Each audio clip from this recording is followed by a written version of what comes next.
Je vous le disais, la vigilance orange pluie inondation est levée depuis la fin d'après-midi en Haute-Corse. Nous sommes en vigilance jaune pour le reste de la journée, mais les pluies de la nuit dernière ont causé des dégâts importants dans plusieurs lotissements et puis sur le réseau routier.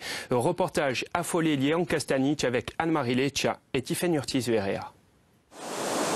Cet après-midi, le Fium'Alto et ses affluents qui dévalent des contreforts de la Castaniche étaient toujours en crue, menaçant plusieurs habitations. Des pans entiers d'enrochements se sont effondrés dans la rivière.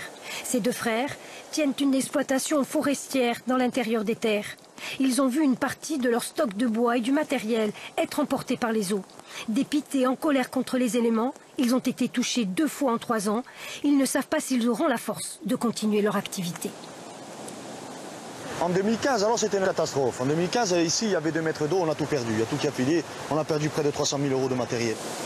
En montagne, les intempéries ont aussi provoqué de nombreux éboulements.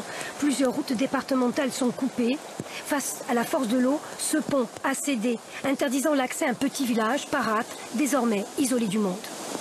Toute cette partie-là, l'eau elle a engorgé dedans et c'est tout parti. C'est tout parti. Et la route, il y a aussi des dégâts sur la route au-delà du pont? Oui, en amont, oui. Il y a en amont, il y a un pont qui est bouché aussi et c'est pour ça que l'eau a ruisselé et a porté la moitié du pont, quoi. Les habitants de Parat ont pu être joints. Ils ont indiqué qu'ils aillent bien. Plus bas, dans la vallée, le Fium'Alto est aussi sorti de son lit au niveau de plusieurs résidences construites à même l'embouchure de la rivière. Mais aucune victime n'est à déplorer. Heureusement que le plan communal de sauvegarde quand même de la commune de Follet a bien fonctionné et on a pu maîtriser correctement la situation avec une montée en puissance des moyens et des différents responsables hier qui étaient sur le secteur.